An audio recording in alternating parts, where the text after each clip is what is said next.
Nah, ini ada teks yang pertama ya. Perhatikan bacaan berikut untuk menjawab nomor 141 sampai 144. Ya, 4 soal pertama ya ini ya. Nah, ini ada teks isinya tuh data ya. Data jumlah sukarelawan sama jadwal penugasan. Jadi gini ceritanya.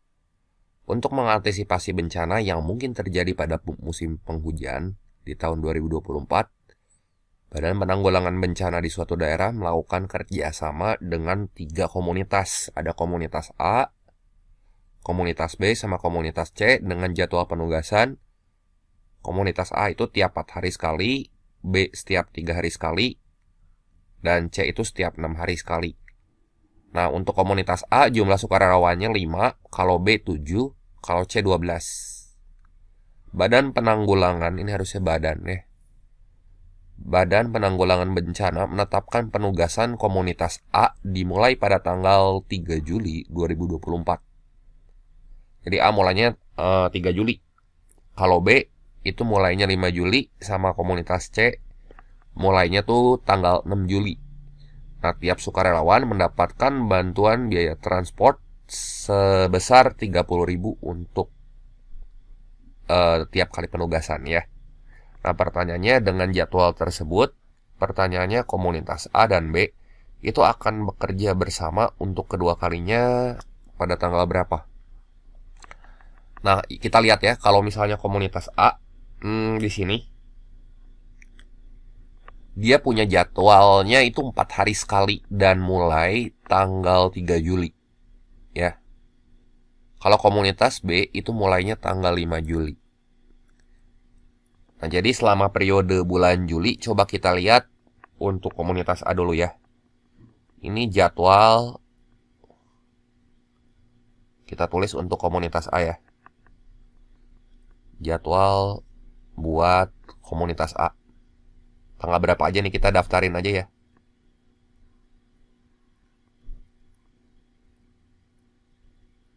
Berarti A tuh kan mulainya tanggal 3 Juli. Tanggal 3 dan dia bertugas tuh setiap 4 hari sekali. Berarti kalau tiap 4 hari sekali, tugas kedua dia tanggal 7 gitu ya. Terus tanggal 11. Terus tanggal 15. Terus 19. Tambah lagi 4 tanggal 23 ya. Terus tanggal 27 sama tanggal 31 Juli. Nah, kalau komunitas B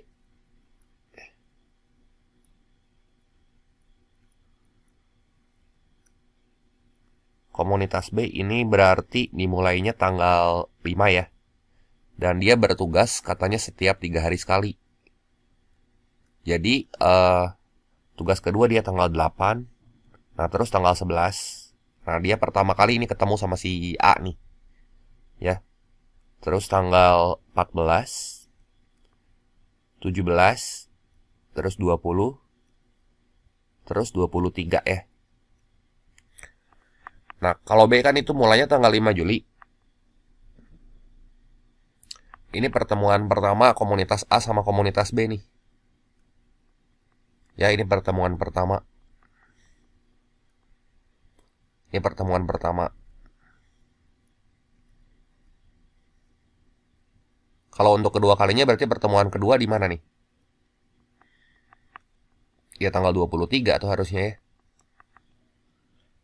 Tapi kayaknya ini nggak ada jawabannya, ya udah nggak apa-apa. Ya, berarti ini harusnya tanggal 23 Juli. Ya. Saya bikin jawaban sendiri aja ya. Nah, kita lanjut aja ke soal berikutnya. Nah, total bantuan biaya transport yang diberikan kepada semua sukarelawan pada bulan Juli 2024. Berarti kita masih butuh data komunitas A, B, sama C itu berapa kali itu ya? Berapa kali bertugas? Kan di sini tiap sukarelawan katanya dapat bantuan biaya transport sebesar 30.000. Jadi ini jadwalnya, ini saya copy aja dulu ya. Nah, ini jadwalnya buat komunitas A, B, sama C. Ini saya tulis ini. Ini pertemuan, ini nggak penting ya datanya ya.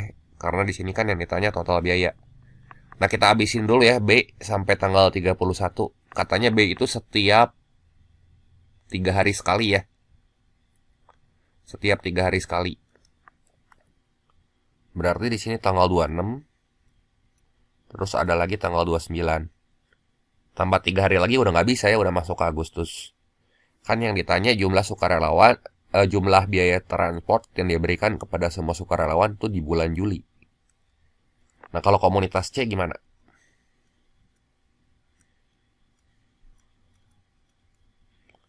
Komunitas C ini berapa kali bertugas? Coba kita lihat ya.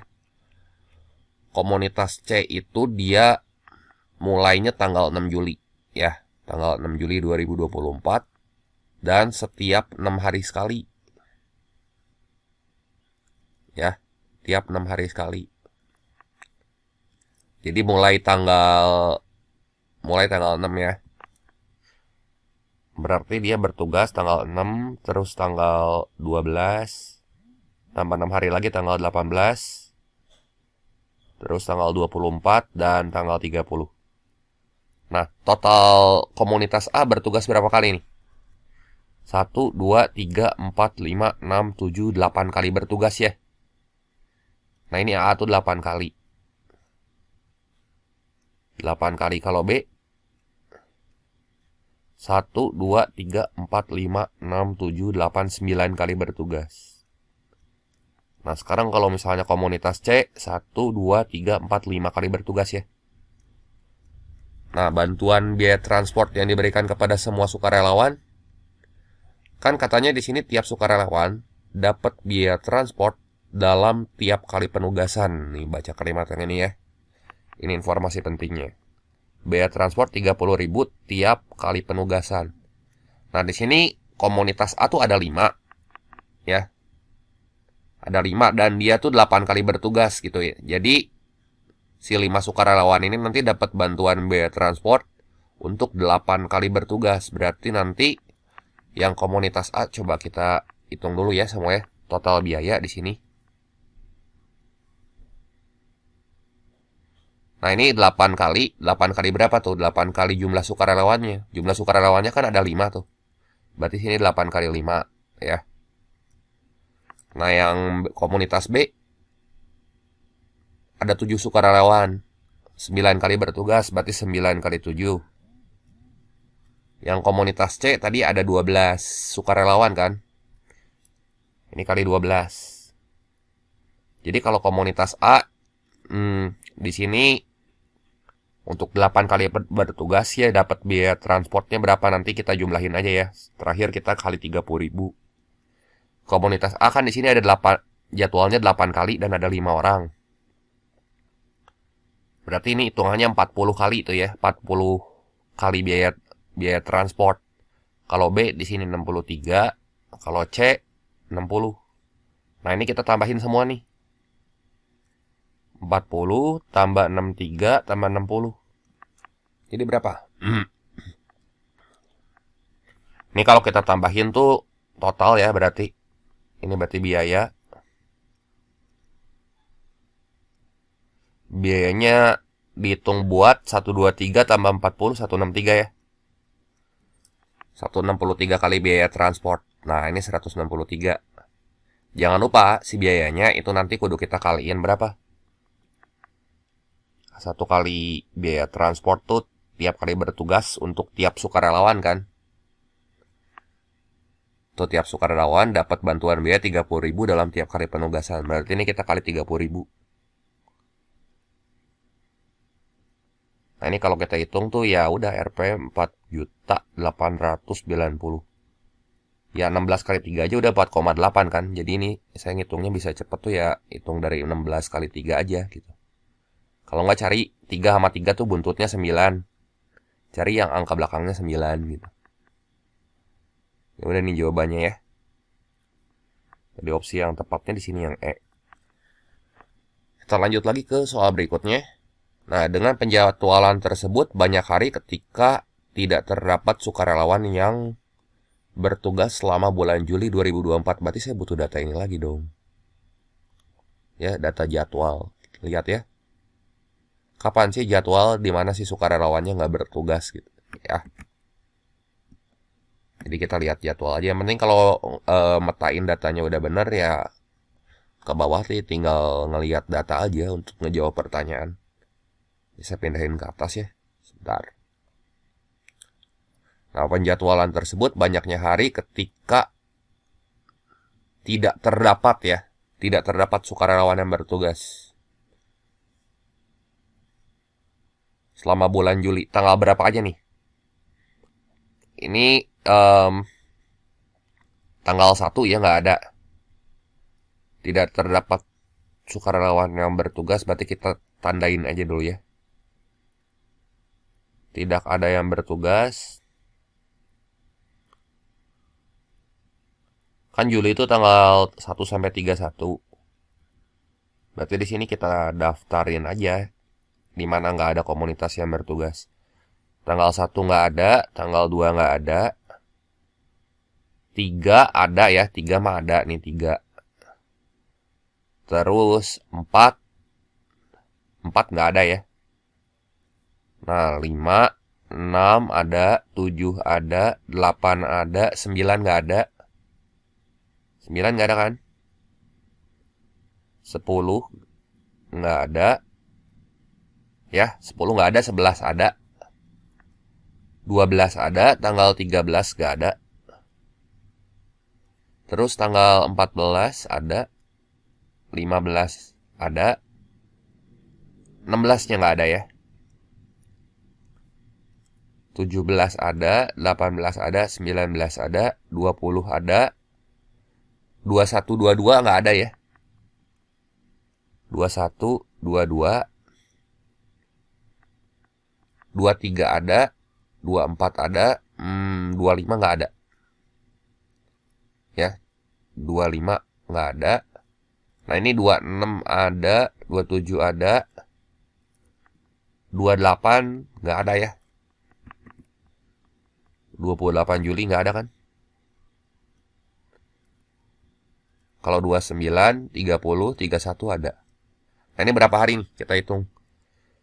1, 2, 3, 4, 5, 6, 7, 8, 9, 10, 11 hari nggak ada tuh. Nggak ada yang bertugas.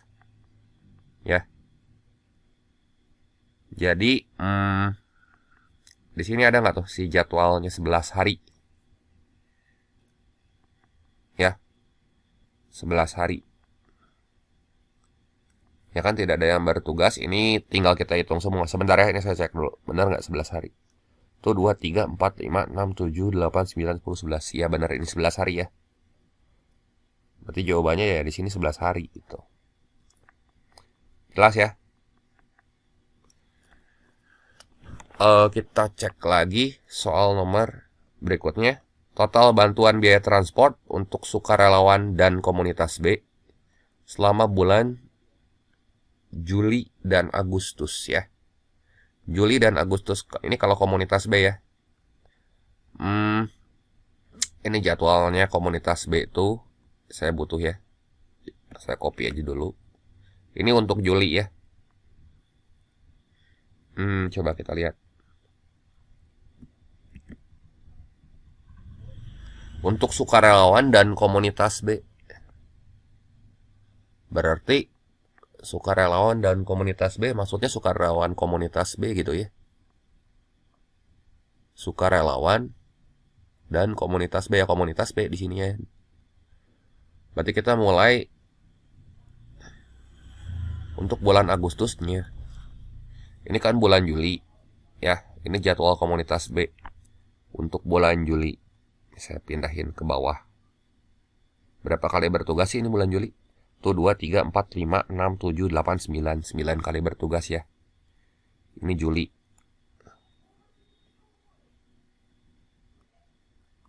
Tulis ini Juli. Kalau Agustus berarti kan sukarelawan B katanya bertugas tuh setiap 3 hari ya.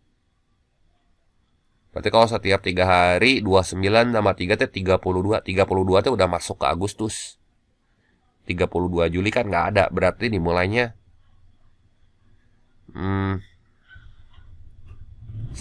Agustus ya. 1 Agustus teh akhirnya tanggal 31. Berarti tanggal 1 tanggal berapa lagi nih? Tiap 3 hari kan?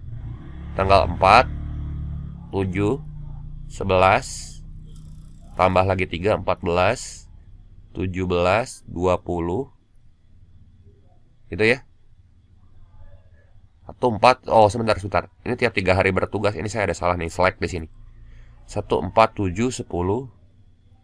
Ini kan 13, terus 16, terus 19, 22, 25, 28, nah 31. Nah ini berapa kali bertugas nih? 1, 2, 3, 4, 5, 6, 7, 8, 9, 10, 11. Ya ini 11 kali tugas. Ya 11 kali tugas. Kalau yang atas tadi kita udah hitung kan 9 kali tugas ya. 9 kali tugas.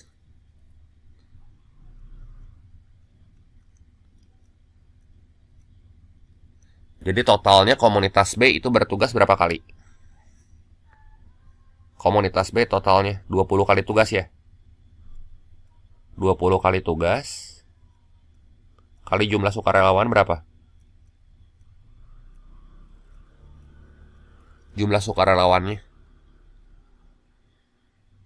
7 ya. 20 kali tugas kali 7 sukarelawan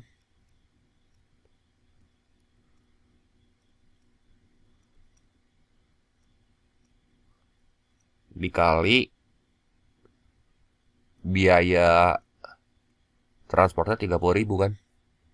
Nah jadi 20 kali 7 140. 14 aja kali 3 42 ya. Ya udah ini 4.200.000.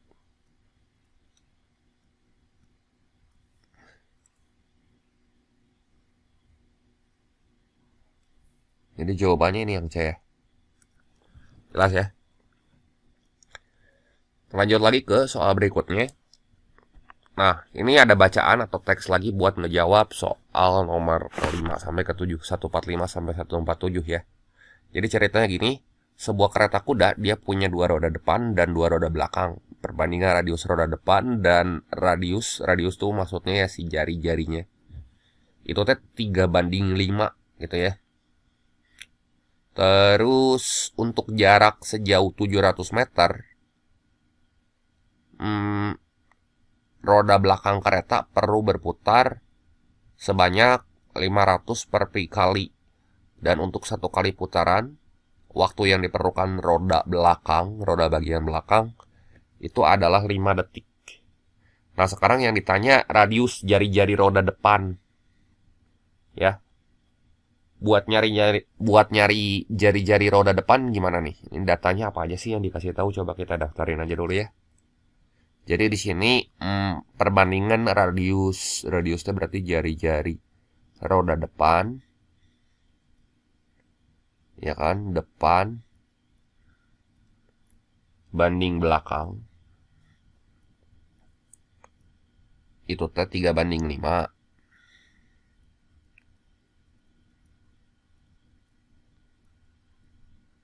Gini ya. 3:5. Terus udah gitu jarak sejauh 700 meter. Berarti jarak tempuh sejauh 700 meter berarti roda belakang kereta perlu berputar sebanyak 500 per kali. Berarti ini banyak putaran nih. N belakang itu teh 500 per kali. Terus untuk 1 kali putaran, ini teh periode 1 kali putaran. Roda belakang berarti T indeksnya B T belakang gitu ya. Ini 5 second. Nah, yang ditanya radius roda depan. Buat tahu radius roda depan kita kudu tahu dulu si jari-jari roda belakangnya berapa. Gini aja buat tahu jari-jari roda belakang. Ini kan bentuknya lingkaran kan. Kalau lingkaran di sini dia nempuh jarak 700 meter gitu. Dia nempuh jarak 700 meter. Jarak yang ditempuh sama si lingkaran ini Itu teh sama dengan keliling dikali jumlah putarannya gitu untuk roda B teh. Nggak maksudnya. Misalnya kan si titik ini dia muter gitu ya. Dia muter sampai ke titik sana. Ya misalnya sampai sini gitu. Satu kali putaran segini. N kali putaran ya jumlahnya nanti sama dengan si jaraknya yang S ini. Jadi S itu teh sama dengan keliling dikali jumlah putaran. Untuk roda belakang ya. Ini S-nya berarti S belakang aja ya saya tandain. Ini kasusnya untuk roda belakang dulu. Nah ini roda belakang. Berarti kan S-nya di sini 700 ya. 700. Ini sama dengan keliling roda belakang teh 2pi dikali jari-jari roda belakang. Ini saya cari roda belakang dulu ya supaya roda depannya nanti bisa kita dapetin. Kalau nggak kita nggak bisa langsung nyari roda depan berapa. Dikali N. N teh berarti jumlah putarannya ya. Jumlah putarannya tadi 500 per pi. Nah itu kan kita dapat nanti radius roda belakangnya berapa. Nah ini saya coret nih. Pi sama pi-nya saya buang. Nah nanti si roda belakang kita dapat jari-jarinya. Jadi R belakang di sini itu teh B-nya kodenya kecil, huruf kecil ya.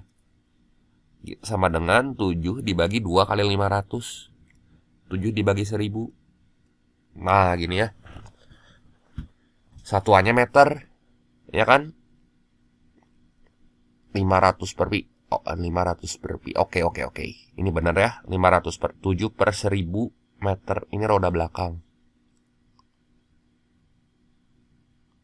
Yang ditanya radius roda depan. Berarti ini tinggal kita bandingin di sini. Lihat graf perbandingannya gimana. Tar ya. Wait. Itu teh R belakangnya bukan 7. Tapi 700 ini. 700 per 1000 maksudnya. Ini bisa dicoret nih, nolnya.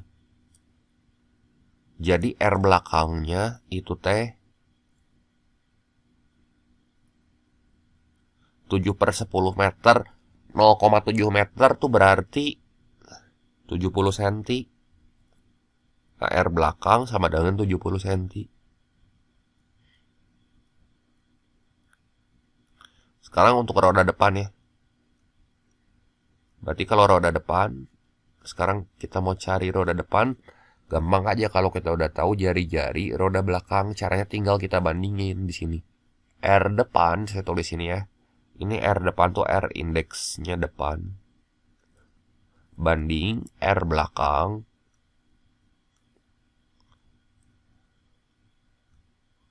Katanya perbandingan roda depan banding roda belakang itu kan 3:5. Berarti ini tuh 3/5 gitu. Nah, kita udah tahu sebelumnya R roda belakang itu T70. Ini sama dengan 3/5. Berarti nanti kita tinggal cari R yang depan sini. Gitu ya. Berarti R depan ini T70 dikali 3, 210. Dibagi 5, 42 gitu ya. Jadi jari-jari roda depan ini sama dengan 42 cm. Ada nggak jawabannya? Kan 70 kali 3 teh 210. Ntar 210 dibagi 5 sekitar 40-an, 42 ya. 42 cm gitu ya. Ini adalah jari-jari roda depan yang A. Nah terus apa lagi nih? Untuk menempuh jarak 704 meter dibutuhkan waktu berapa lama? Mau roda depan mau roda belakang ya nggak apa-apa, sama aja ya kita hitung. Karena ini dia ngait gitu sih rodanya ya. Sekarang kita pakai yang ini aja deh. 704 meter berarti yang udah dikasih tahu, yang udah puguh-puguh di sini dikasih tahu ya. Roda belakang kereta katanya kan perlu berputar 500 per pi kali. Berarti pakai yang belakang aja datanya nih. Ini data roda belakang nih. Saya butuh data ini. Tadi kan jumlah putaran untuk roda belakang tuh untuk menempuh satu putarannya gitu ya. Untuk menempuh jarak sejauh 700 meter Dia perlu berputar sebanyak 500 per pi kali. Berarti ini untuk S-nya 700 meter. Ya kan, kalau misalnya jaraknya 704 meter berapa kali? Ini S belakang aja, misalnya S belakangnya itu 704 meter.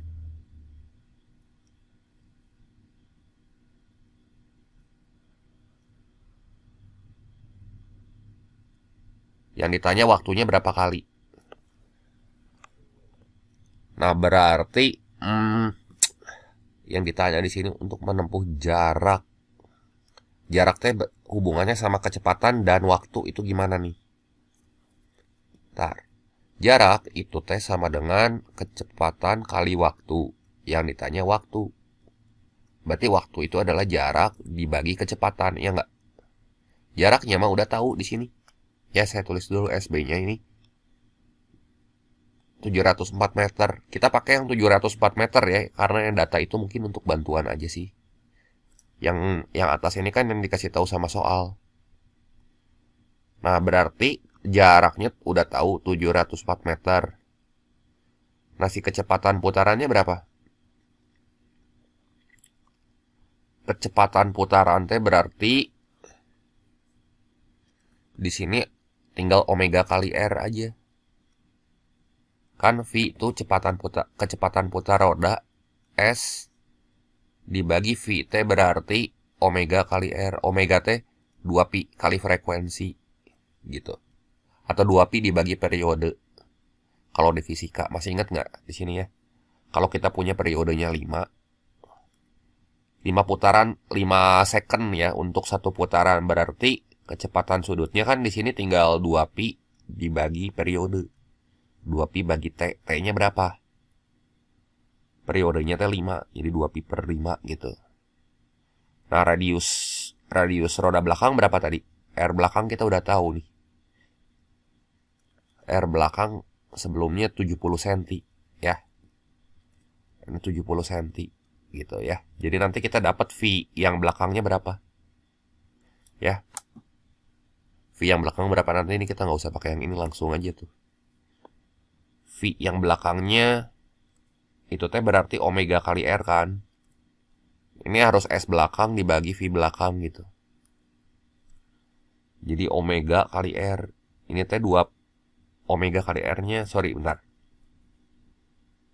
Omega dikali R. Tapi omeganya omega yang belakang. Ya, udah cocok. Ini 2pi per 5 dibagi R yang belakang teh 70. BTW 2pi, kita kan 22 per 7. Jadi saya langsung tulis gini aja deh. 2 per 5 dikali 22 per 7. Itu ya. Dikali jari-jari roda belakang. Jari-jari roda belakang teh 70, tapi satuannya masih sentimeter. Yang meter aja ya, satuannya kita pakai yang meter. Kan jaraknya teh dalam meter. Ini teh 70 cm teh berarti 0,7 meter. Atau 7 per 10 deh. Nah, ini kecepatan putar rodanya. Untuk satu kali putaran ini coret. Jadi 2 kali 22 berapa nih? 44 ya. Dibagi 50 meter per second gitu. Nah, buat nyari T-nya berarti gimana? T-nya sama dengan 704 dibagi 44 per 50. 44 per 50 ya. Jadi si T-nya ini sama dengan 704 dikali 50 dibagi 44. Nanti dapat dalam satuan detik. Nah, berapa nih? 704 dikali 50 dibagi 44. Enggak, itu dari rumus jarak, kecepatan, sama waktu ya. Kalau misalnya yang ditanyanya waktu sih time-nya berarti S per V. Ntar ya, ini saya baru ngitung ya. 704 kali 50 dibagi 44. Berarti T-nya 800 second.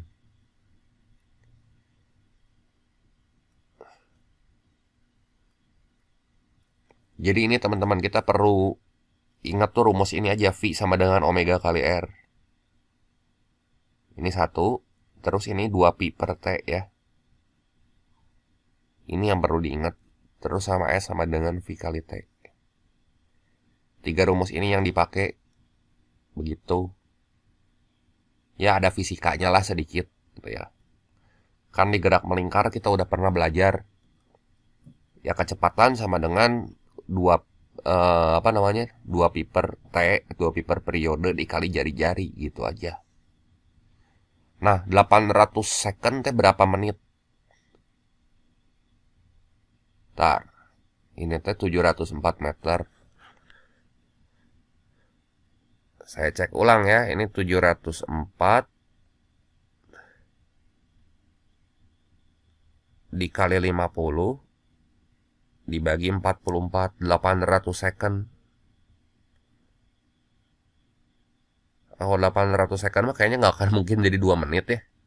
Ntar apa saya salah ngitung gitu? Enggak ya, 800 second. Coba ya kita konversi ini jadi menit. Ini berapa nih? Kan kalau 1 menit tuh 60 detik. Berarti ini berapa menit? 60 kali berapa yang dekat sama 800? Kali 13 ya. Berarti 13 menit. 13 menitnya 780 detik. 780 supaya ke 800 kurang 20. 13 menit 20 detik. Itu mah bener masih soalnya teh. Mau ngetiknya 13, 12 pilihannya tapi kurang angka satunya nih di sini nih. 12 menit 40 detik, 12 menit 20 detik, 12 menit 25 detik, 13 menit 40 detik sama 13 menit 20 detik. Nah, supaya ada jawabannya ya udah. Saya ambil aja yang E gitu ya, tapi ini ditambahin 1 gitu. Kayaknya mah tipe. Kita lanjut lagi soal berikutnya ya.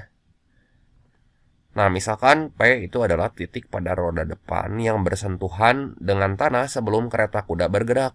Sementara Q itu adalah titik pada roda belakang yang bersentuhan dengan tanah sebelum kereta kuda bergerak. Ya, P sama Q itu ya titik pada roda depan dan belakang gitu ya. Oke, berarti di sini pertanyaannya adalah titik P dan Q kembali bersentuhan dengan tanah setelah roda depan berputar berapa kali. Berarti kita butuh data di sini jari-jari roda depan sama belakang. R depan teh 42 cm, R belakang 70 cm ya.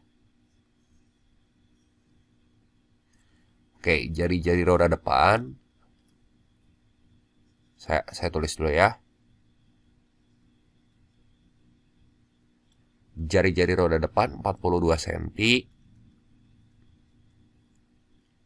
Jari-jari roda belakang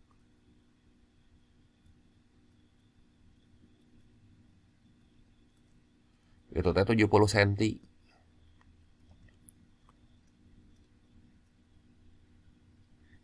Oke.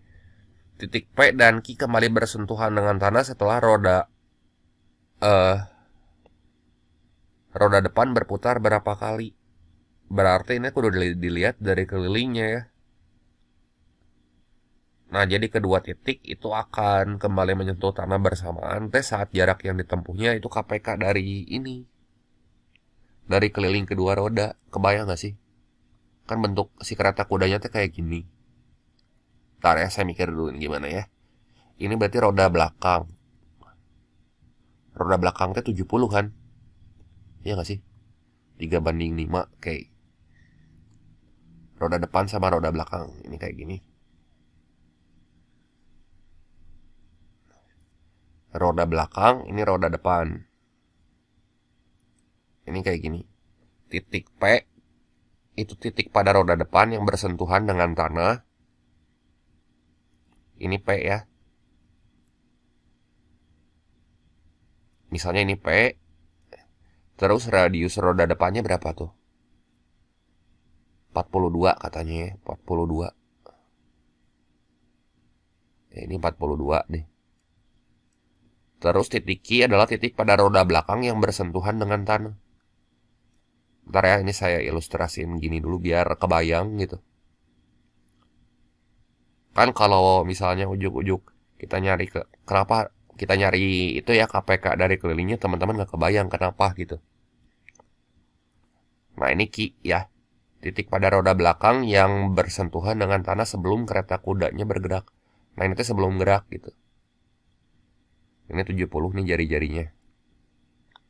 Apa sama Ki kembali bersentuhan dengan tanah setelah roda depan muter berapa kali?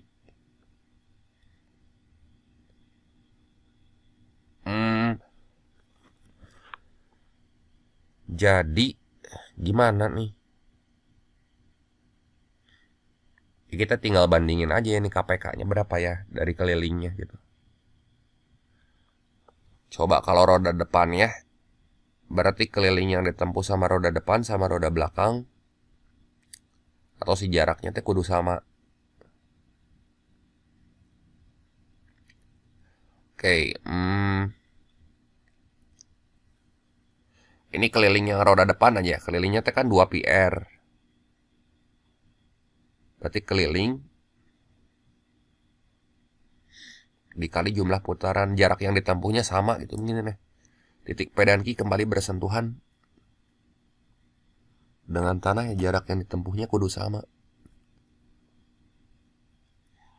S yang ditempuh sama si P atau sama si Q di sini ya, sama dengan S yang ditempuh sama si P gitu. Jadi jarak T kan keliling kali putaran. Berarti 2 PR, di sini 2 pi kali R yang depan ya. Yang ini R depan. Ingat jarak T keliling dikali putaran, putaran T berarti N. N roda depan ya. N depan gitu. Kalau yang di sini juga sama, 2 pi dikali R belakang gini.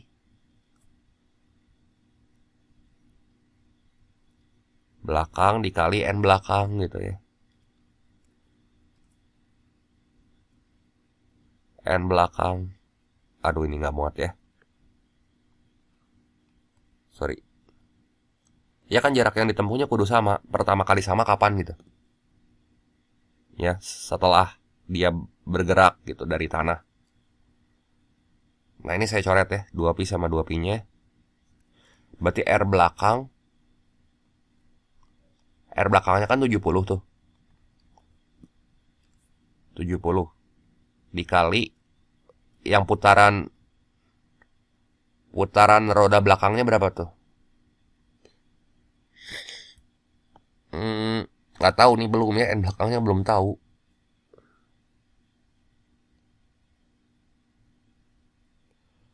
N belakang kan pasti yang si belakangnya juga muter. Ya udahlah, ini kan belum tahu, saya tulis dulu deh. 70 kali N belakang. Bentar. Sama dengan jari-jari roda depannya teh 42 kali N yang depan. Yang ditanya roda depan ya, muternya berapa kali, berarti N yang depan nih. Berarti ini kita kudu main-mainin si angkanya nih. Bayang nggak? Si jaraknya pertama kali sama berapa kali gitu. Si jaraknya pertama kali sama ketika roda belakangnya udah muter berapa kali gitu. Maksudnya mah kayak gitu. Karena roda belakang kan itu teh besar kan, 70 cm. Ini misal ya. Dan ini kudu kelipatan bilangan bulat nih. Baru si roda, si titik P sama Q-nya nyentuh tanahnya bareng-bareng gitu. Misalnya N belakangnya 1, ini 70 kali 1 gitu ya. Ini 42 kali berapa tuh N depannya? Tapi masih koma nih hasilnya. Kalau 70 kali 2, ini 42 kali berapa? Yang hasilnya 140, ada nggak? Masih koma juga. Kalau 70 kali 3, di sini ada 42 kali berapa yang hasilnya 210. Nah ini 5, baru ini nggak koma nih bilangan bulat.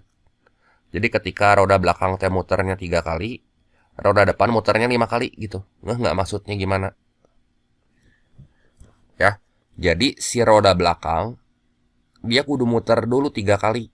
Nempuh jarak 210 meter kan, maksudnya mah gitu. Baru si roda depan dia juga nempuh jarak 210 meter. Tapi roda depan tuh 5 kali putaran karena kan radiusnya lebih kecil buat ngimbangin roda gede ini ya. Jadi jarak yang ditempuhnya kudu sama, intinya mah gitulah teman-teman.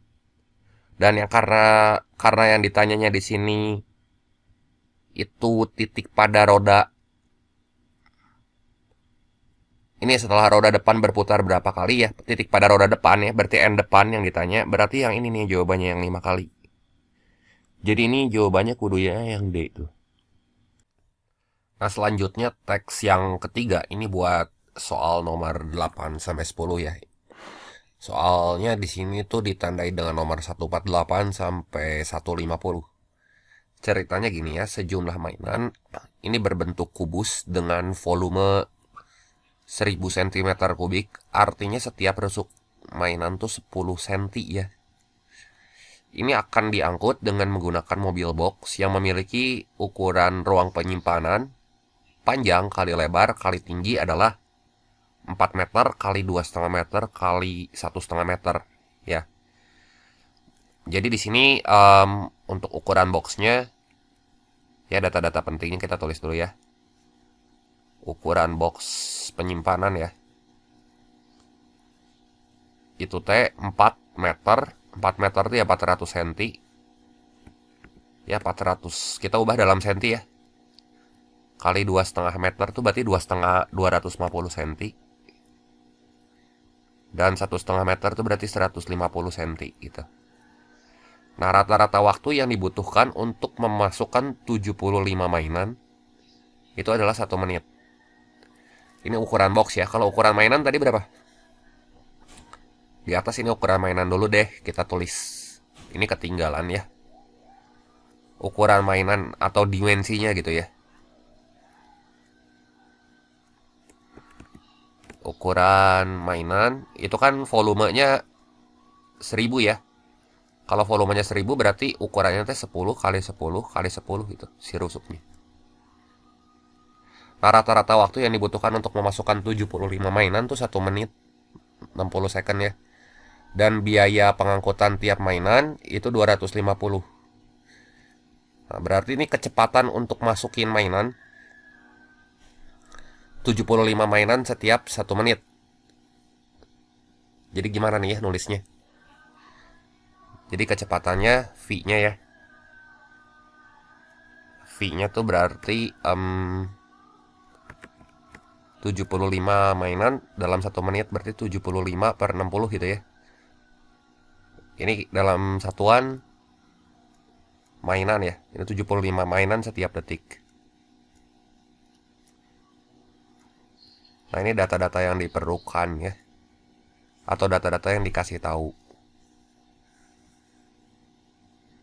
Nah sekarang pertanyaannya diketahui T itu adalah jumlah maksimum mainan yang dapat diangkut. Yang ditanya waktu yang dibutuhkan untuk memasukkan sebanyak T mainan ke dalam mobil box. Ya. Nah ini banyak mainan yang bisa dimasukin ke dalam mobil box dulu aja berapa tuh? Ya berarti banyak mainannya di sini. Ini jangan T ya. T itu kan variabel waktu, saya ganti aja jadi N gitu. Ya, jadi banyaknya mainan yang bisa dimasukin ke dalam mobil boxnya yaitu ukuran mainan, ukuran mobil box atau ukuran penyimpanannya dibagi sama ukuran mainan. Jadi berapa banyak nih? Ukuran box, saya tulis dulu ya, ini ukuran box. Dibagi ukuran mainan.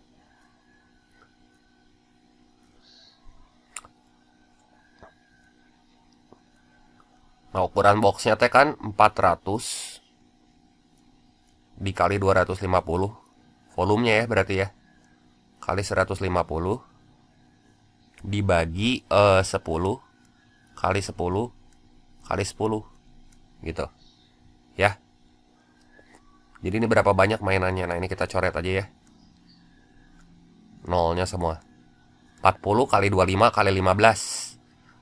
Berarti 40 kali 25 teh 1000 kali 15 15.000 mainan nih. Yang ditanya di sini waktunya ya. Kalau waktu ya banyak mainan aja. dibagi kecepatan untuk masukin mainan gitu. T sama dengan ya banyaknya mainan dibagi sama kecepatannya. Ya. Nah, si R-nya kan 15.000 mainan. Kita bagi aja di sini sama 75/60 gitu. Nanti 60-nya naik ke atas ya, kan 75/60 nih aslinya mah.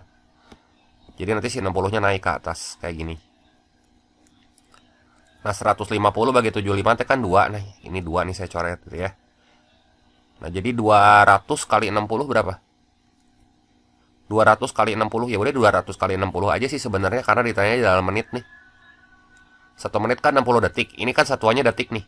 200 kali 60. Ya berarti si ini kan 200 dikali 60 ya sama aja kayak 200 menit gitu. Jadi si T-nya teh 200 menit. Ya. Jadi jawabannya berapa tuh?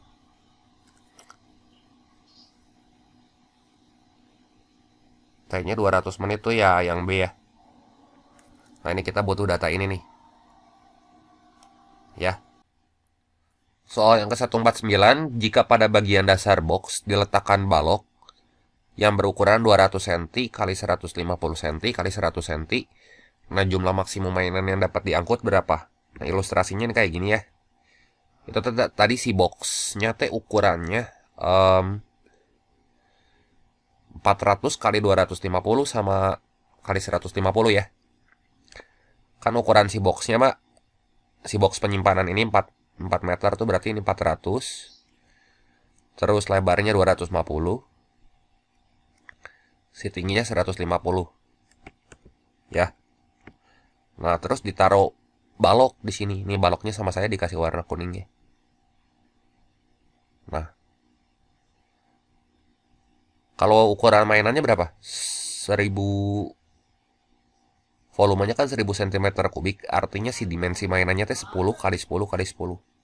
Nah, jadi si balok yang warna kuning itu kira-kira mampu nyimpen berapa mainan? Kita lihat aja di sini ya. Dimensi dari baloknya tuh kan 200 kali 10 kali 150 kali 100 ya. Berarti kira-kira berapa biji mainan yang bisa kita taruh di dalam si balok ini? Nah, dimensi baloknya habis nggak kalau misalnya kita bagi sama dimensi mainan? Coba ya, kita lihat. N balok. N balok. Atau jumlah mainan yang dapat kita simpan di dalam balok. Berarti N-nya berapa tuh?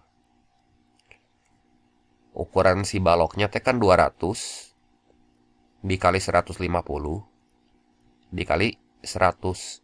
Nah, ini teh dimensi dari si baloknya. Kita anggap aja si baloknya teh kosong gitu, kopong ya. Dibagi sama dimensi mainannya 10 kali 10 kali 10.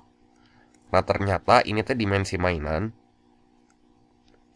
sama dimensi balok tuh ya bilangan bulat gitu. Kalau bilangan bulat teh kan habis.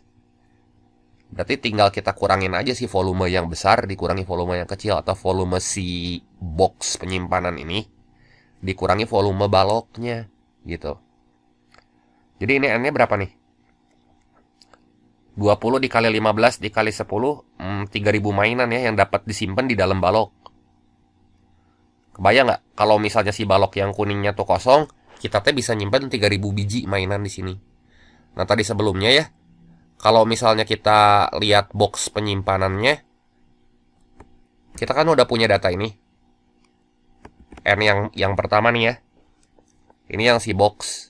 Ini kalau kita tinjau si box ya. Ini untuk box. Saya tulis ya, ini untuk box tanpa balok nih. Ini box tanpa balok.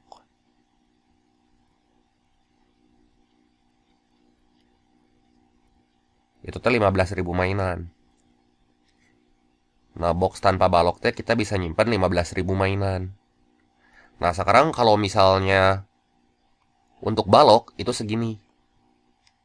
Ya, balok tuh kapasitas balok ya. Ini saya tulisnya di sini aja gini, kapasitas balok kosong gitu.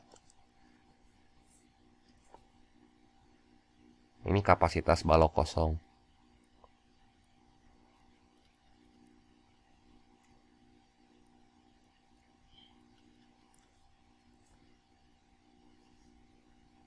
Nah, kapasitas balok ini teh 3000 mainan gitu. Nah, gini ya. Kapasitas baloknya dengan catatan si baloknya teh kosong ya. Jadi gimana tuh buat nyimpan jumlah maksimum mainan yang bisa diangkut berapa biji? Tinggal kita kurangin aja sisanya ya. Ini mah aman aja, tinggal kita kurangin biasa. Kecuali misalnya si baloknya teh kalau kita bagi ukuran mainan dia teh koma gitu. Kalau koma teh kan berarti si baloknya kita bisa letakin dengan konfigurasi yang berbeda-beda. Misalnya baloknya berdiri atau baloknya tidur gitu ya. Nanti ukuran mainan yang bisa disimpan di dalam ruang ini teh berpengaruh. Kalau ini kan habis dibagi tuh semua bilangan bulat, kita dapatnya 3000 mainan nih, ya. Jadi jumlah maksimum mainan yang dapat diangkut tinggal kita selisihin aja di sini. Ya. Kita tulis di sini ya. Jumlah maksimum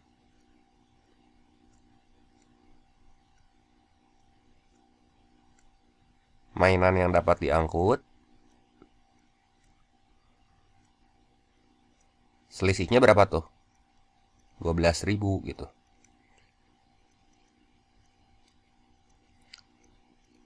Ini 12.000 mainan gitu ya. Ada nggak pilihannya ya? Kita coba cek. 12.000 mainan tuh yang B ya. Kita lanjut lagi ke soal berikutnya di sini. Nah, diketahui volume total mainan yang dapat diangkut itu adalah 9 meter kubik gitu. Biaya yang diperlukan untuk proses pengangkutannya berapa? Nah, sebelumnya data pada soal teh diketahui di sini ya. Biaya pengangkutan setiap mainan teh 250. Nah, kalau volume total mainan yang dapat diangkutnya 9 meter kubik, berapa biji sih berarti mainan yang bisa diangkut? Ya kan kita bagi aja jadi volumenya di sini kan 9 meter kubik ya. Kita bagi aja banyak mainan yang dapat diangkut, kita bagi sama ukuran mainan gitu. Jadi gimana nih? Banyak mainan itu sama dengan volume penyimpanannya, volume total mainannya kan 9 ya. Jadi kalau 9 teh berarti kita bagi sama volume mainan nih. 9 meter kubik, volume mainannya berapa tuh? Kan ukuran mainan sebelumnya kita udah tahu nih. Saya tulisnya gini deh. Berarti banyak mainan yang bisa diangkut. Ini biar ngeh ya. Ini banyak mainan yang dapat diangkut.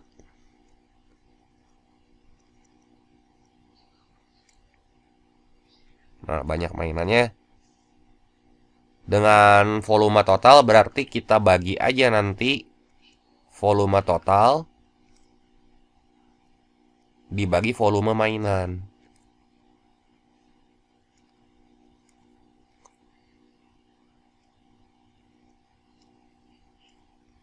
Ya. Jadi kalau 9 meter kubik, terus volume mainannya teh kan tadi ukurannya 10 kali 10 kali 10. Ya nggak sih? 1000 cm kubik ya berarti ukuran mainannya 10 cm kali 10 cm kali 10 cm. Tapi kita ubah ke meter kubik gitu ya. Ke meter gitu. 10 cm itu berapa meter? 1/10 ya. Kan tadi ukuran mainannya gini. Ini 10 cm kali 10 cm kali 10 cm. Ini masih dalam senti. Kalau diubah ke meter teh dibagi 100. Jadi 10 dibagi 100 teh kan 1/10. Dikali 1/10. Dikali 1/10 ya. Nanti ini kita naikin ke atas. Nah ini udah meter kubik nih satuannya semua. Ya. Jadi kan nanti bisa dicoret. Jadi N-nya berapa tuh? 9 dikali 1000. Ya 9.000 mainan kan. Nah 9.000 mainan. Terus biaya pengangkutan. Di sini biaya total. Tinggal kita kaliin sama 250 perak tuh. Ya. Jadi biaya total sama dengan 9.000 dikali 250. Ya pasti itu 2.250.000 ya. 9.000 mainan. Kan satu mainannya teh 250. Sama dengan 2.250.000. Ya. Jadi ini jawabannya tuh yang E gitu. Kita lanjut lagi ke soal berikutnya ya. Nah, Anton, Benny, dan Citra itu adalah para programmer yang sedang bekerja sama mengembangkan sebuah sistem aplikasi berbasis komputer. Nah, pada pekan pertama, mereka berhasil membuat 1.000 baris kode program. Ya, ini minggu pertama ya. Pada pekan kedua, Anton, Benny, dan Citra berturut-turut berhasil menyelesaikan pekerjaan sebesar 20%, 60%, dan 70% dari pekerjaan pada pekan pertama. Ya, jadi ini kita ngebandingin gitu pekan 1. Ini data pada soal ya. Pekan 1 sama pekan 2.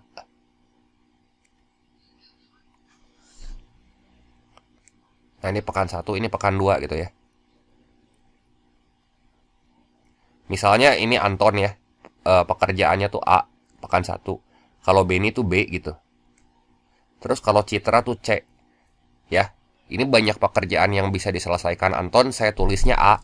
Banyak pekerjaan yang bisa diselesaikan Benny, pada pekan pertama tuh B ya. Terus banyak pekerjaan yang bisa diselesaikan sama si Citra, itu C. Pokoknya totalnya tuh 1.000 baris kode gitu. Jadi ini totalnya di pekan 1 teh 1.000 baris kalau di jumlah mah. Bayang nggak? Jadi A, B, C teh variabel gitu. Atau banyaknya baris kode yang bisa dibuat sama mereka bertiga. Nah, pada pekan kedua, ini Anton berhasil menyelesaikan pekerjaan sebesar 20%. Pekan pertama berarti ya kalau pekan 1 tuh banyaknya baris yang bisa dikerjakan tuh A, pada pekan kedua ya 0,2 A gitu. Ya. Nah, punya si Benny itu kan 60%, jadi 0,6 B. Nah, punyanya Citra itu jadi 0,7 C gitu ya. Dan ini kalau kita jumlahin, jumlah baris kode program yang mereka hasilkan pada pekan kedua itu teh 500. Nah, kayak ginilah kurang lebih. Ya kalau kita petain analisisnya mah informasi pada soal. Nah, sekarang lihat soal nomor 151. Jika X dan Y masing-masing menyatakan jumlah baris kode program yang dihasilkan oleh Benny dan Citra pada pekan pertama. Ya. Benny dan Citra pada pekan pertama tuh berarti ini X katanya. Ini saya copy dulu ya. Mungkin ini kita perlu nanti.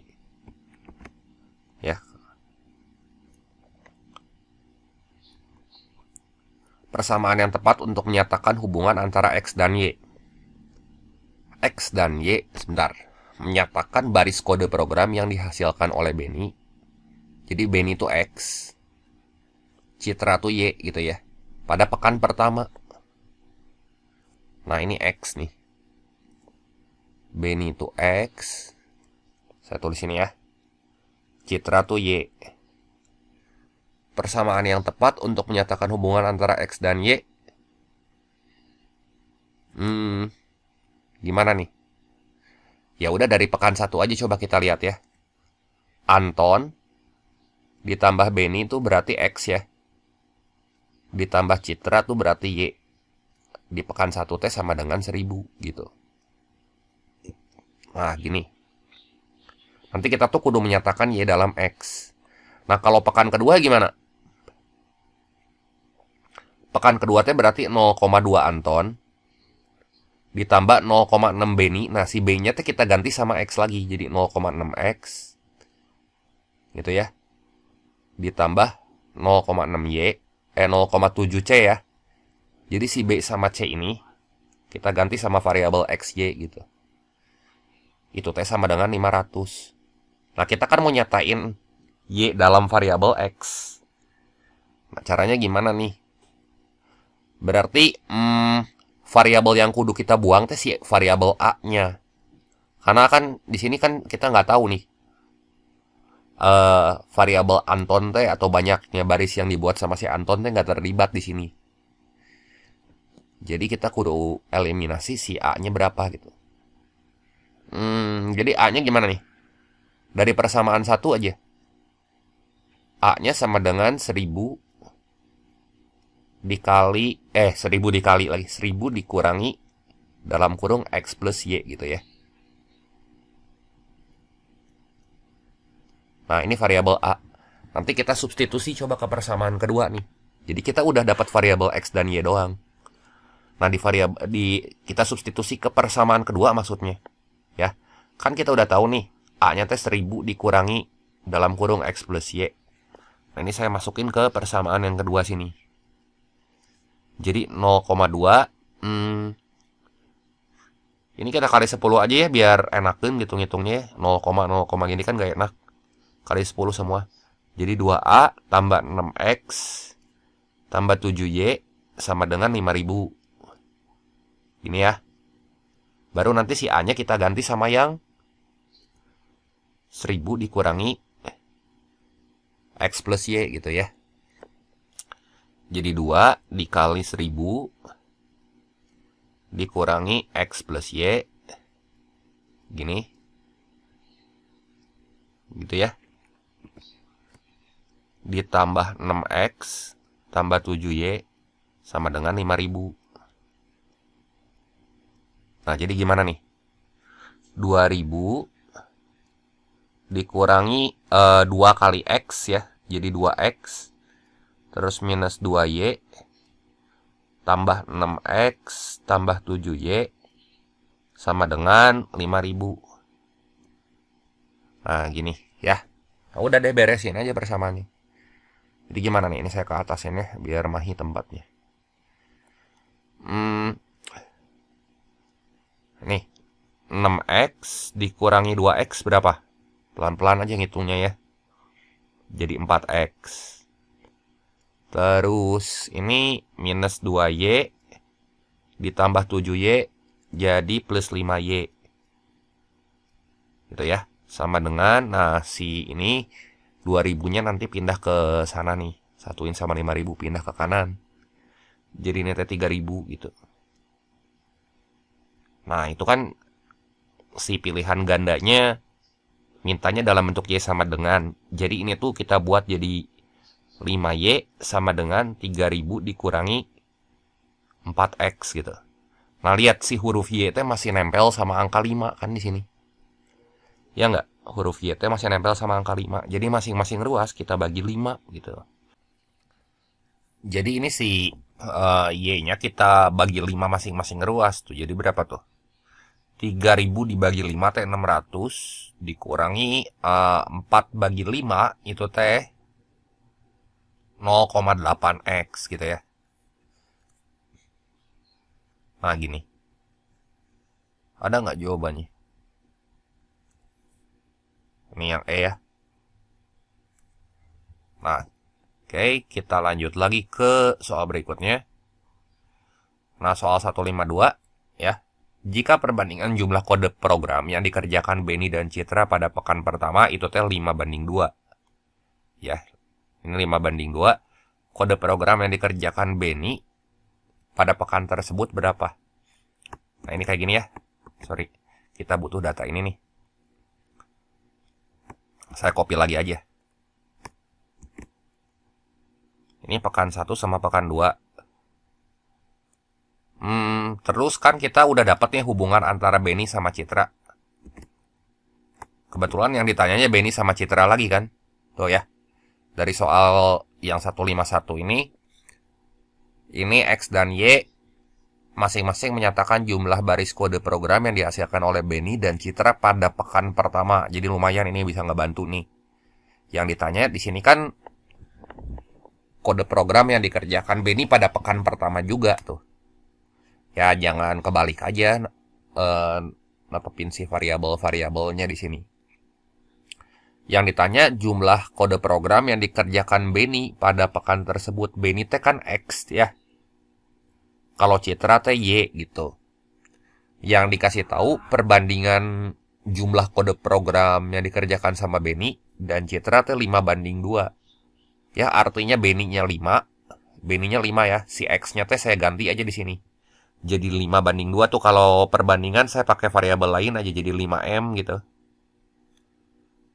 Citra teh 2M gitu misalnya ya. Nanti si M-nya yang kita cari berapa. Nah, Citra teh kan Y.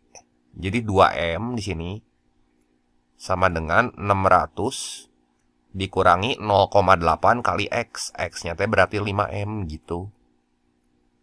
Nah, jadi 2M sama dengan 600 dikurangin 4M gitu ya. Nah, si minus 4M-nya pindah ruas atau masing-masing ruas kita tambahin 4M. Jadi ini 6M sama dengan 600. Nah, si M-nya berapa nih? 600 bagi 6, 100 kan? Nah, berarti yang dikerjakan sama Benny di sini 5M teh 5M jadi 500. 5 kali 100 kan?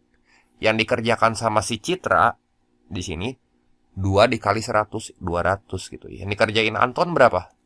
Ya sisanya 300 gitu. Ya. Pertanyaannya, kode program yang dikerjakan sama Benny pada pekan tersebut. Benny tuh 500. Jadi D kan. Jawabannya tuh. Ya. Terus buat soal nomor 153, perbandingan jumlah baris kode yang ditulis oleh Anton dan Citra pada pekan pertama adalah berapa? Kita butuh data ini ya. Nah, ini coba kita cross check ya. Pekan 1 sama pekan 2-nya udah matching belum? Bisi soal nomor 152 nggak nyambung sama soal nomor 153 ya. Sama soal nomor 153. Ini kalau dijumlahin teh udah 1000 cocok. Coba 0,6 dikali A aja. 0,2 dikali 300. Ini teh 60. 0,6 kali 500 berapa? Ini teh 6/10 ya 3000. Berarti ini teh 300 ya. 0,7 dikali 200 140 kalau dijumlahin 500. Udah cocok ya. Nah, yang ditanya di sini jumlah baris kode yang ditulis oleh Anton sama Citra di pekan pertama. Pekan pertama Anton teh 300. Kita bandingin sama Citra ya. Citra teh 200. Berarti 300 banding 200. Ya, Anton banding Citra berapa? 3/2. Jadi jawabannya yang D ya. Kita lanjutin lagi ke soal berikutnya, nomor 154. Nah, dalam satu kelas ceritanya terdapat 16 murid laki-laki dan 20 murid perempuan. Ya, jadi ada 16 laki-laki, kita tulis dulu ya. Terus ada 20 murid perempuan. Nah, rata-rata nilai ulangan matematika di kelas tersebut itu adalah 80. Ya, setelah melihat hasil tersebut, guru matematika memberikan kesempatan kepada 4 murid ya, yang nilainya masing-masing 52, 56, 62, dan 66 untuk melakukan remedial. Nah, diketahui bahwa nilai rata-rata peserta remedial naik 9 poin katanya. Jadi dari 36 siswa tuh ada 4 yang nggak lulus, misalnya yang di bawah KKM. Soal 154 gini, jika sebelum remedial, rata-rata nilai ulangan murid laki-laki di kelas tersebut 75, nah rata-rata nilai ulangan murid perempuan berapa gitu, ya. Jadi ini kasus yang perlu kita tinjau teh sebelum remedial, ya. Nah, sebelum remedial teh kan rata-ratanya 80 nih. Berarti X bar gabungan gimana nih? Rata-rata gabungan berarti sama dengan jumlah siswa perempuan. Jumlah siswa perempuan teh berapa? 20 ya. Dikali rata-rata nilai perempuan berapa? Ini belum tahu kan? Berarti rata-rata nilai perempuan misalnya di sini P aja ya. Ditambah jumlah siswa laki-laki berapa? 16 kan? Rata-ratanya berapa nih? Rata-ratanya juga belum tahu. L misalnya rata-ratanya ya. Dibagi total siswa tuh 20 tambah 16, 36. Ini katanya rata-rata gabungannya berapa? 80. Ini sebelum ya. Kasus pertama ini yang sebelum. Sebelum remedial maksudnya. Oke. Ini sebelum remedial.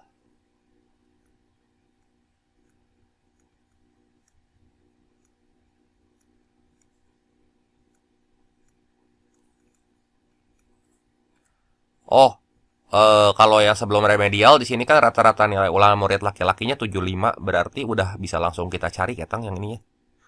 Jadi gimana nih cara nyarinya? 20 kali P. Yang laki-laki itu kan rata-ratanya 16 ya. Rata-ratanya 16. Jumlah siswanya 16, rata-ratanya 75 maksudnya. Ini sama dengan 80 kali 36.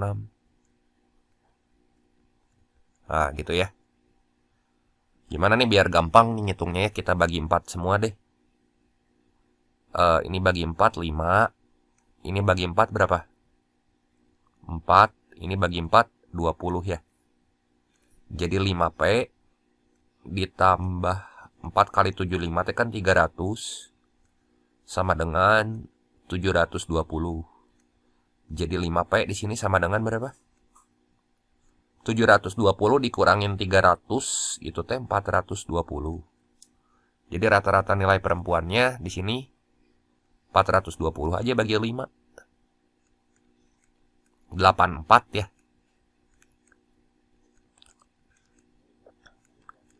Jadi rata-rata nilai perempuannya teh 84. Ini sebelum remedial gitu ya. Nah, jadi jawabannya di sini yang E. Oke, kita lanjutin lagi ke soal berikutnya di sini. Nah, rata-rata nilai kelas tanpa memperhitungkan keempat murid yang mengikuti remedial 84,5. Nah, coba kita lihat ya. Rata-rata nilai kelas berarti di sini kan rata-rata nilai ulangan matematika di kelas tersebutnya 80. Untuk siswanya ini ya, 16 laki-laki dan 20 perempuan. 16 laki-laki dan 20 perempuan. Terus yang remedial tuh yang nilainya berapa aja? 52, 56, 62 sama 66. Ya. Berarti pernyataan yang pertama teh nanti kita harus gini, cari rata-rata baru. X bar baru. Ini teh kan awalnya tuh ada 36 siswa dengan rata-rata nilai itu 80 nih. Ya. Jadi 80 rata-rata 80 itu adalah rata-rata nilai 36 siswa. Jadi 36 kali 80 dikurangin yang remedial di sini ya. Yang remedial berapa tuh? 4 orang kan? 52, 56, 62 sama 66. Jadi kita jumlahin aja nih yang remedial. 52 tambah 56. 56 tambah tambah 62 tambah 66. Nah, itu kan 4 orang tuh ya. Nah, ini tuh total gabungan datanya ya. Dibagi. Nah, ini kan dibuang nih. Yang remedial 4 orang siswa dari 36. Kalau 4 orang tidak diperhitungkan berarti total datanya jadi berapa tuh? Jadi 32 kan? Ya kita hitung aja nih jadi berapa tuh. 36 kali 80 aja dulu deh. Berapa nih? 36 kali 80. Ini teh 2880. Terus 52 tambah 56 tambah 62 tambah 66. Ini teh 236 ya. Nah, kalau kita kurangin berapa tuh? 2880 jadi 2644. Tar ya, saya kuadrat dulu, dibagi 32. Tar sekali lagi, 36 kali 80 dikurangin 52 kurang 56 kurang 62 kurang 66. 2644 dibagi 32.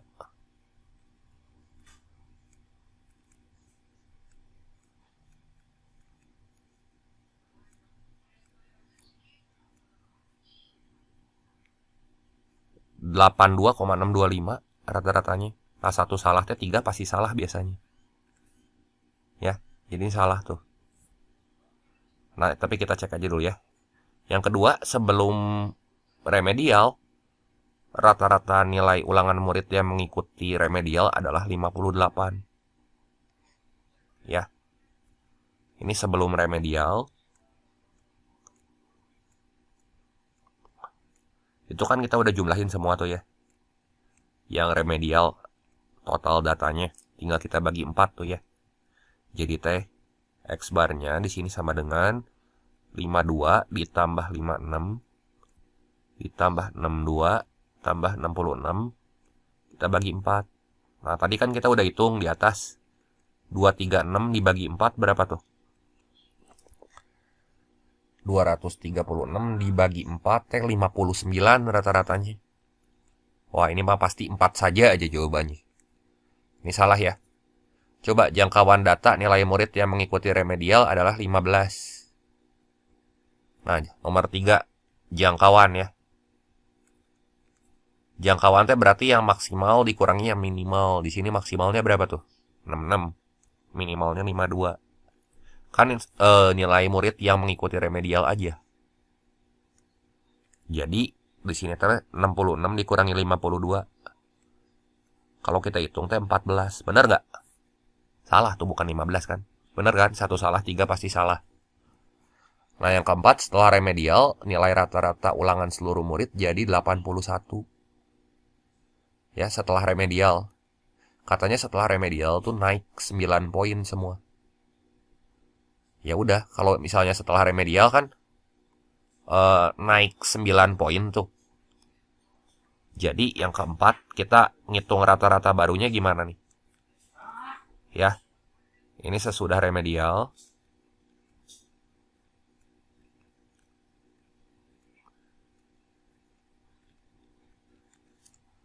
Ini saya ke bawahin dulu ya. Berarti X barnya tuh kan awalnya teh nilai rata-rata sebelumnya tuh 36 kali 80 tuh.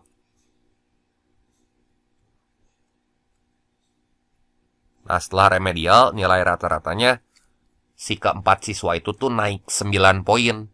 Ya nggak? Nilai rata-rata peserta remedial naik 9 poin rata-ratanya. Berarti si 4 siswa yang tadi itu kita tambahin 9 kali 4 gitu. Ya. Jadi setiap siswa awalnya rata-ratanya 59 jadi 68 gitu rata-ratanya ya. Kan naik 9 poin.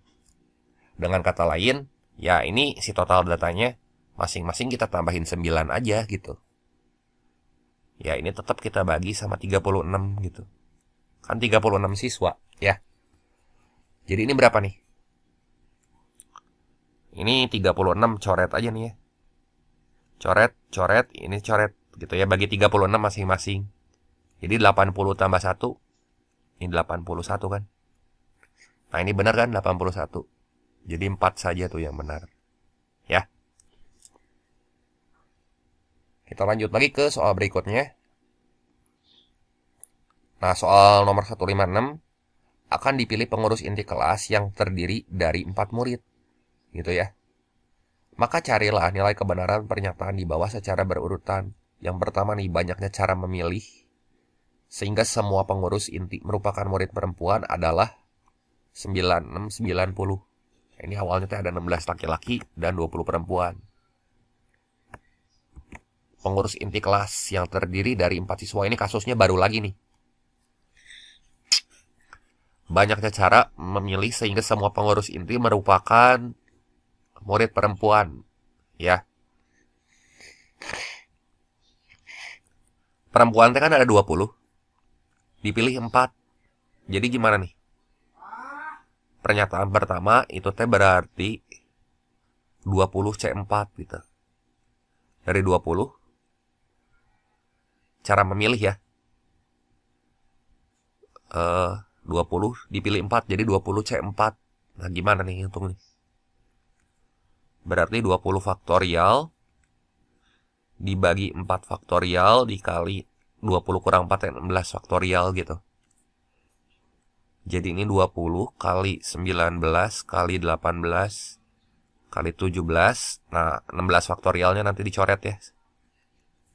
Gitu ya. Ini 4 faktorial. 4 kali 3 kali 2 kali 1. 3 kali 2 kali 1 teh 6. Dicoret sama yang ini teh jadi bagi 6, ini teh 3 ya. Ini 4 sama 20 bisa jadi 5 gitu ya. Jadi yang di atas berapa nih? 5 dikali 19 kali 3 kali 17. Berapa tuh? 95 kali 51. 5 kali 9 19 kali 3 kali 17. 4845 jawabannya.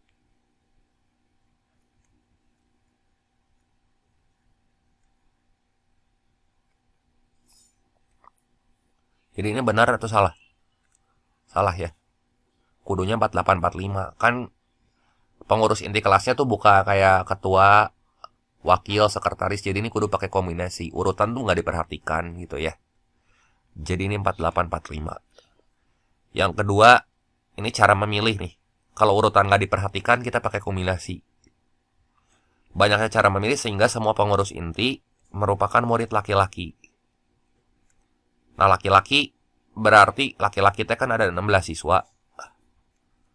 Dari 16 itu teh dipilih 4 kayak tadi.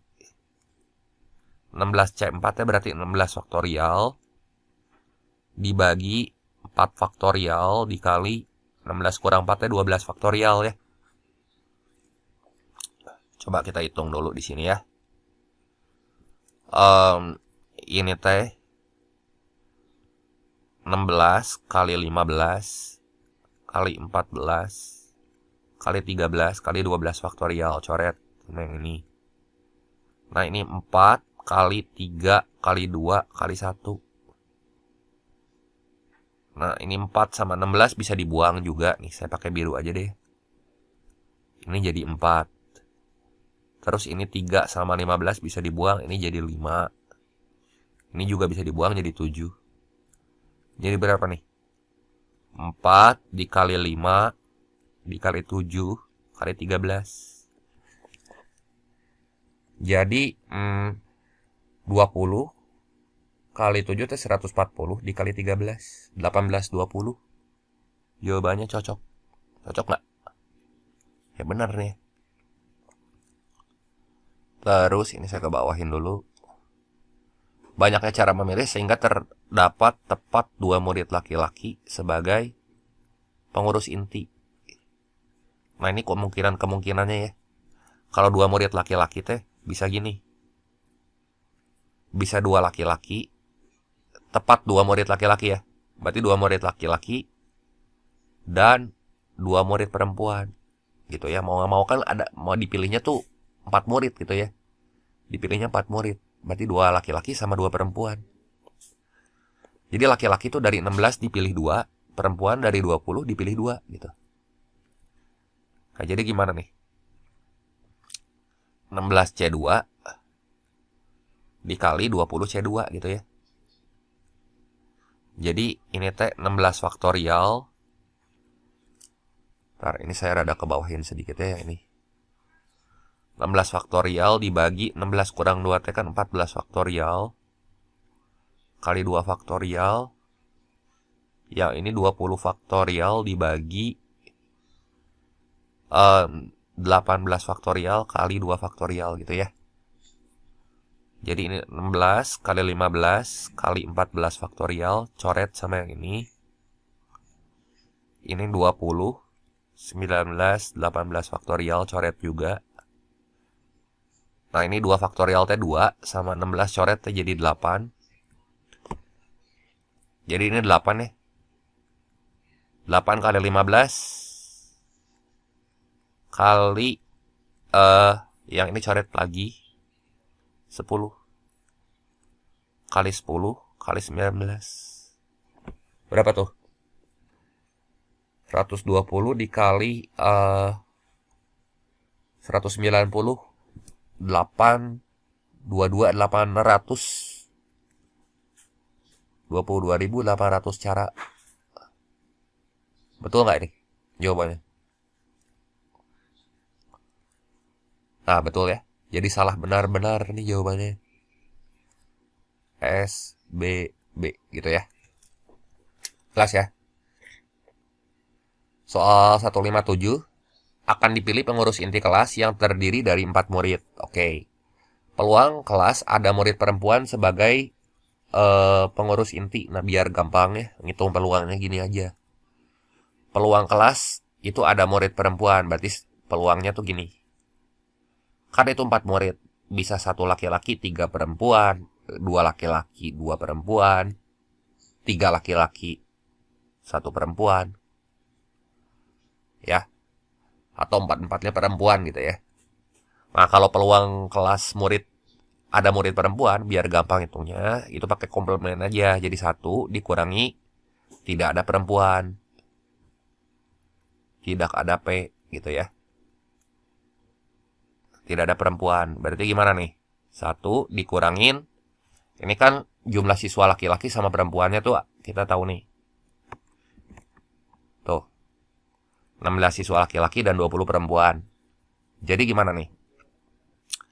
1 dikurangin dari 20. Tidak ada perempuan tuh.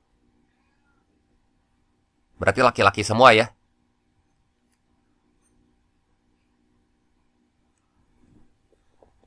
Kan kalau misalnya ada murid perempuan tadi udah dikasih tahu kan, 1 laki-laki 3 perempuan bisa, 2 laki-laki 2 perempuan bisa gitu. Berarti kalau tidak ada perempuan kepilihnya laki-laki semua. Jadi kalau laki-laki teh kan di sini ada 16. Kalau kepilih laki-laki semua, kepilih 4-4-nya gimana nih? 1 dikurangi cara milihnya berarti dari 16 kepilih 4, 16C4 dibagi total siswa teh kan 36 ya. 16 laki-laki sama 20 perempuan. Jadi 36C4 gitu. Tadi 16C4 BTW udah dihitung kan? 4 kali 5 kali 7 kali 13. Nah, ini aja saya kopas lagi ya. Nanti kita ngitungnya tinggal 36C4 aja. 36C4 berapa nih? 36 faktorial dibagi 36 kurang 4 32 faktorial dikali 4 faktorial. Jadi ini 36 kali 35 kali 34 kali 33 kali 32 faktorial. Ini kita buang nih. Ya. Terus ini 4 kali 3 kali 2 kali 1. Nah, ini bisa dibuang nih. 3 kali 2 kali 1 teh kan 6. Ya. Buang sama ini jadi berapa? 9 ya. 9. Maaf.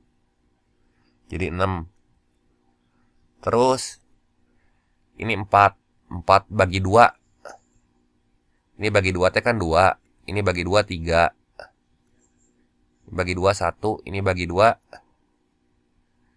Bagi 2 berapa tuh? 7 ya? 17 maksudnya. Jadi 36C4 teh ini 3 dikali 35 dikali 17 dikali 33 gitu. Jangan dihitung semua, nanti kan bisa kita coret tuh sama yang atasnya ya. Sama yang 16C4. Ntar ya, ini saya cek dulu ya. 3 kali 35 kali 17 kali 33. Jadi ini teh 1 dikurangin. Ini tadi yang saya udah copy. Ya, dibagi ini. 3 kali 35 kali 17 kali 33. Nah, berapa tuh? Ada yang bisa dicoret nggak di sini? 5 kali 7 tadi 35 nih, bisa dicoret tuh ya. Ada lagi nggak? Udah ya? Ya udah aja di sini jadi berapa tuh? 4 kali 13 teh 52. Terus 3 kali 17 51 ya. 51 kali 33 berapa? 1683 tuh ya. Yang ini 1683. Jadi gimana nih? 1683 per 1683 dikurangin 52 per 1683. Aduh, males banget nih ngitungnya ya. 1683 dikurangi 52 berapa nih? 1631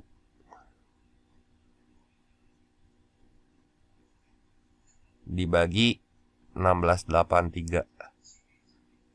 Ada nggak jawabannya? Oh, itu tuh ada tuh yang B itu ya. Untung langsung jadi ya. Sini ya, yang B tuh. Ya, jelas ya.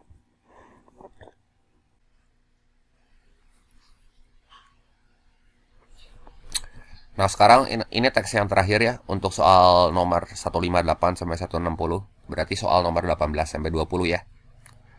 Nah, sebuah biang lala itu bertitik pusat di P 0,0 di sini. Nah, titik P katanya berada pada ketinggian 9 meter dari permukaan tanah. Nah, setiap penumpang biang lala naik dari titik terbawah dari D, terus dia muter gitu ya. Muternya ke sana tuh. Dalam waktu 1 menit, setiap penumpang biang lala telah menjalani lintasan sepanjang 35/4 meter. Dan sebuah lampu dipasang pada satu titik di biang lala ya. Nah, ini pertanyaannya nomor 158 tuh.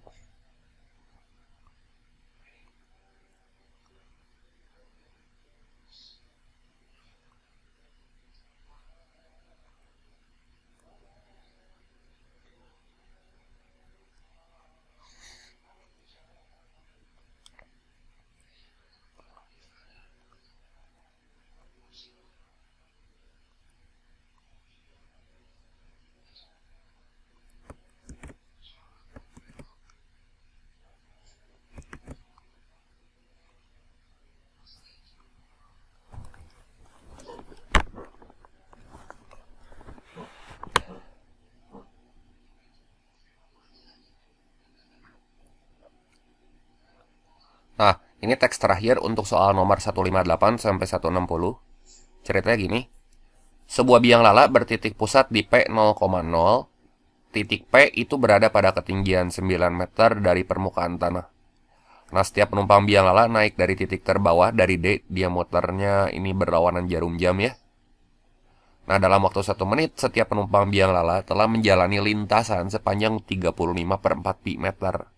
Dan sebuah lampu katanya dipasang pada satu titik di biang lala. Nah, biang lala ini berputar satu putaran dalam waktu berapa menit ya. Nah, sekarang kita lihat dulu ya. Ini kan P itu berada pada ketinggian 9 meter dari permukaan. Artinya si jari-jari ini berapa tuh? Kalau dia berada pada ketinggian 9 meter, artinya si jari-jarinya 7 kan. Nah, waktu untuk menempuh satu putaran, ya ingat aja T itu sama dengan jarak dibagi kecepatan gitu. Ya. S dibagi V. Jarak yang ditempuhnya berarti kalau satu putarannya ya satu keliling lingkaran ya. 2πr dibagi V. Kecepatannya berapa dikasih tahu nggak tuh?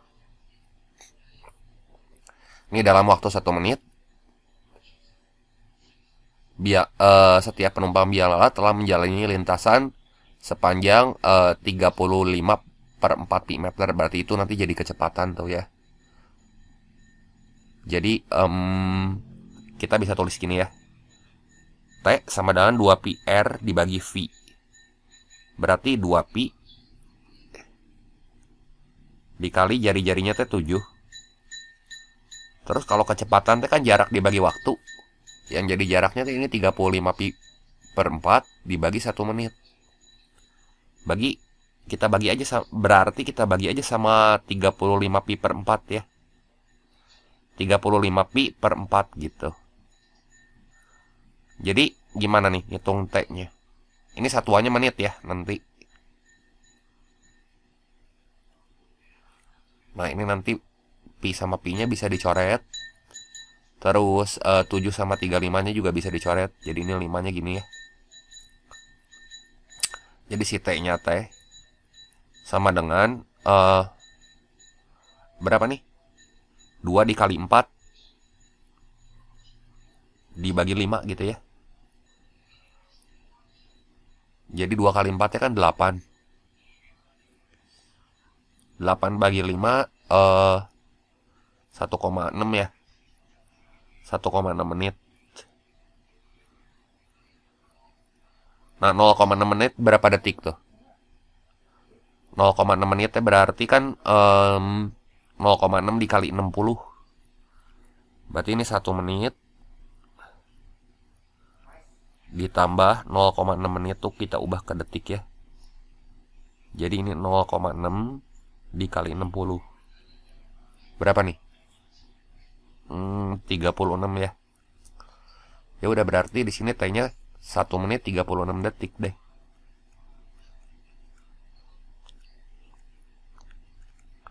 Satu menit 36 detik.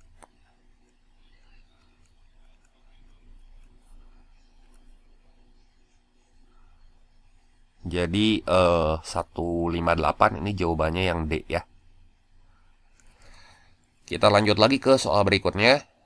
Pada suatu saat seseorang itu berada pada titik B, berarti di sini. Oke. Nah, 6 menit kemudian dia berada pada titik yang jaraknya ke garis AC berapa? Nah, berarti ini kan muternya tes berlawanan jarum jam ya. Berarti dalam waktu 6 menit. Dalam waktu 6 menit dia udah menempuh berapa putaran coba ya. Atau jarak yang ditempuhnya berapa nih? Dalam waktu 6 menit. Berarti kita hitung jaraknya aja ya di sini. Dalam waktu 1 menit kan dia menjalani lintasan sepanjang 35/4 pi meter ya. Berarti kalau 6 menit di sini jarak sama dengan kecepatan kali waktu. Ya, berarti S-nya sama dengan 35 pi per 4. Ya, dikali 6 menit gitu. Nah, jadi berapa nih? Ini bagi 2. 2 bagi 2 3. 105 ya, dibagi 2 teh 52,5. 52,5 pi meter gitu ya. Nah, ini berapa putaran nih? Berapa putaran? Coba kita bagi ya. Satu putaran teh kan tadi kelilingnya kita udah ngitung ya. 2 pi kali 7 14 pi. Gini aja deh, kita hitung banyak putarannya ya. N sama dengan, ini nanti jangan ngitung dulu 52,5 pi deh. N tuh banyak putarannya ya. Berarti jarak dibagi keliling. Jaraknya tuh S dibagi K. Jaraknya kan 35 pi kali 3. Dibagi 2 pi R. 2 pi R teh 2 pi dikali 14. Dikali 14 dikali 7. Sorry. Nah ini bisa dicoret ya. Kan jari-jarinya 7 ya. Si jari-jarinya teh 7. Nah ini kita coret, ini teh jadi 5. Ini pi sama pi juga dicoret. Jadi 5 dikali 3 berapa? 15 ya. 15 dibagi oke, ini 15, 52,5. 35 pi per 3. Oh, ini ada duanya ya. 15 dibagi 4. 3,75 putaran. Nah, berarti kalau 3,75 putaran awalnya di titik B, ke sini teh 1 putaran. 2 putaran. 3 putaran. 3,75 teh berarti berhenti di sini di titik C ya. Berhentinya di titik C. Nih saya kasih tahu, berhentinya di titik C. Nah, ini berhenti ya.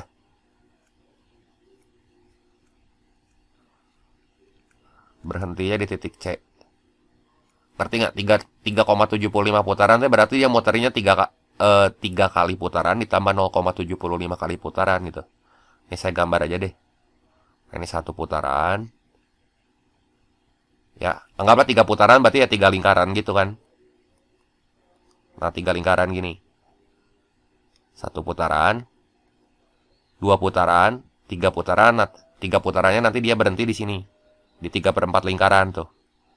Titik C. Berarti jaraknya ke garis AC. Nah, garis AC itu yang ini kan? Ya nggak ada jaraknya ya.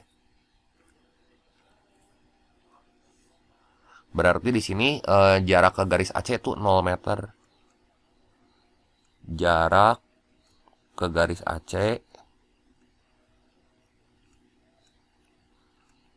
itu sama dengan 0 meter. Jawabannya ini 0 ya. Soal nomor 160 katanya misalkan QR itu adalah tiang dengan tinggi 1 meter ya. Berarti ini QR ya, saya tulis dulu. QR gitu. Jarak terjauh antara lampu dan titik Q. Lampunya di mana nih ya? Coba kita cek ya. Katanya sebuah lampu dipasang pada satu titik di biang lala. Oh, lampunya nggak dikasih tahu nih. Berarti jarak terjauh antara lampu dan Q-nya yang kita cari. Lampunya kita set atau kita tempatin di titik yang paling jauh dari Q. Nah, di mana tuh kira-kira? Berarti di ujung sini aja ya misalnya si lampunya. Pada satu titik di biang lala kan. Nah, berarti jaraknya berapa tuh? Jarak ini dia ke lampu.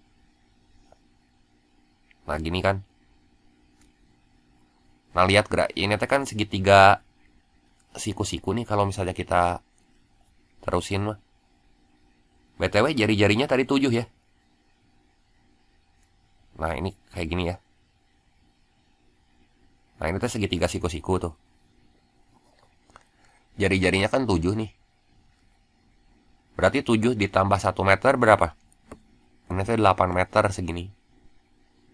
Ya, ini 8 meter. Nah, berarti si segitiga siku-siku yang ini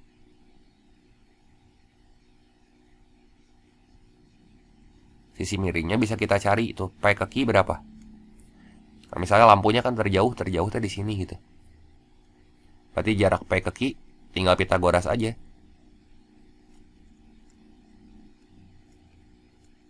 Kalau misalnya sisi alas sama sisi tegaknya 8, berarti akar dari 8 kuadrat tambah 8 kuadrat. Berarti berapa tuh? 8 akar 2 ya? Bentar ya, ini baterainya habis. Akar 8 kuadrat ditambah 8 kuadrat. Nah, nih. Wait. Nah, ini 8 kuadrat ya. Ini kalau kita hitung teh hasilnya 8 akar 2. Nah, jadi sisi yang merah ini teh 8 akar 2. Nah, jarak terjauh lampu berarti tambahin aja sama jari-jarinya gitu ya. Jarak satu titik di lingkaran ke titik di luar lingkaran ini teh. Nah, jadi 8 akar 2 teh segini. Ini garis yang warna hijau nih. Ditambah 7. Ya udah, jarak terjauh antara lampu dan titik Q kita tulis aja sini ya.